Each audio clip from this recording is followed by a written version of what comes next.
Et salut à tous, on se retrouve aujourd'hui en période de confinement pour faire l'embrayage du DTMX. Donc j'ai déjà commencé le démontage. Avant de commencer, il faut penser à enlever le kick, la pédale de frein de son axe, le cache du carter de pompe à vide. Ensuite on enlève toutes les vis du carter. On pense à les repérer pour les remettre dans le bon sens dès le premier coup. On enlève les 5 vis de la noix d'embrayage. Donc ça c'est pas serré très fort, hein. Vous n'avez rien besoin de bloquer, vous prenez la clé, un petit coup dessus et ça sort. Donc maintenant l'idée c'est de sortir hop, la noix. Il faut bien faire attention dans le sens où vous démontez. En particulier la tige, normalement il y a une bille dedans, faites attention de ne pas la perdre. Là dans le sens normalement il n'y a pas de souci, elle ne veut pas se barrer. Et ensuite vous sortez les disques et l'idée c'est de tout remonter dans le même sens. Donc il y a un disque garni, un disque lisse avec le caoutchouc qu'il y a autour. Alors attention, les disques lisses ont un petit bosselage. L'idée ça va être de les mettre de manière à que ça soit parfaitement équilibré au remontage. Mais on en reparle tout à l'heure.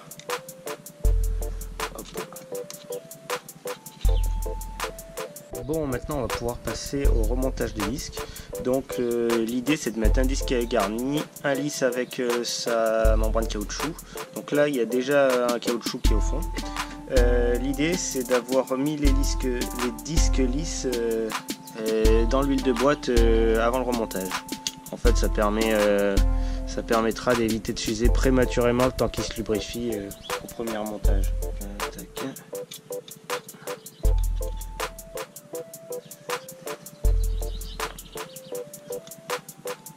Hop. Alors l'idée, vous voyez, c'est ce que je vous dis. À ce niveau-là, on a un détrompeur, donc il va falloir bien attention de tout décaler à chaque fois de 90 degrés. L'idée, c'est de répartir uniformément les ergots.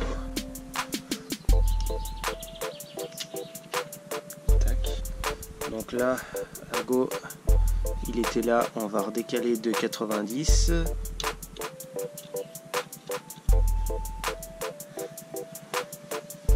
Trompez-vous pas, sinon ça va vibrer.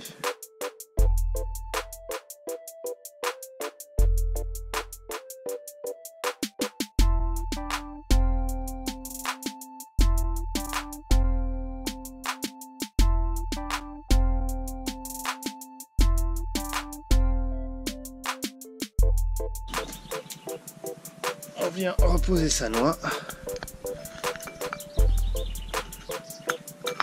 Tac. Maintenant l'idée c'est de mettre des nouveaux ressorts. Alors pour vous donner une idée, ça c'est un ancien ressort. Donc une cote à 32 à peu près. Et ça un nouveau ressort. Cote à 35. On vient positionner les nouveaux. Et ensuite les vis. Pour le serrage, ça ne demande pas un gros serrage. Grosso modo, il faut le faire à la main, quoi. Tac. Voilà.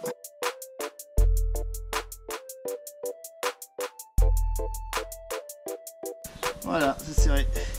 L'idée maintenant, ça va être de changer le joint de carter. Donc, on dégage l'ancien. Tac. Ça, c'est parfait parce qu'il n'a pas collé. On vérifie avant le plan de joint.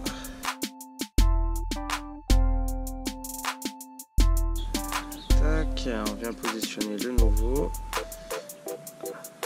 La partie un petit peu chiante, c'est de ramener le ressort du axe de kick dans son logement qui est ici.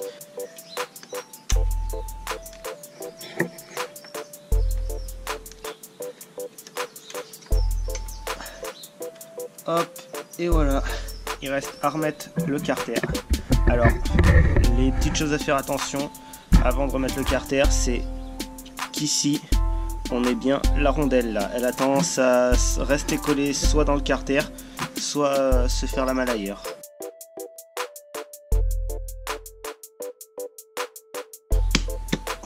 Voilà. Maintenant maintenant on va remettre toutes les vis du carter qui ont été repérées préalablement, donc vous ne devrez pas avoir de problème pour les remettre. Donc maintenant l'idée ça va être de tout venir serrer. Toujours le serrage en croix en fait, pour éviter de déformer au maximum le carter. Alors c'est pareil, il faut pas forcer comme un bœuf, c'est des carters, ça se serre pas très fort. Bon, l'idée maintenant ça va être de remonter les derniers organes, donc le carter de la pompe à huile, le kick et la pédale de frein. Après pensez à bien nettoyer la moto au niveau du cadre parce que vous avez forcément de l'huile qui a pissé et comme on va pas travailler comme des dégueulasses, on va faire ça propre.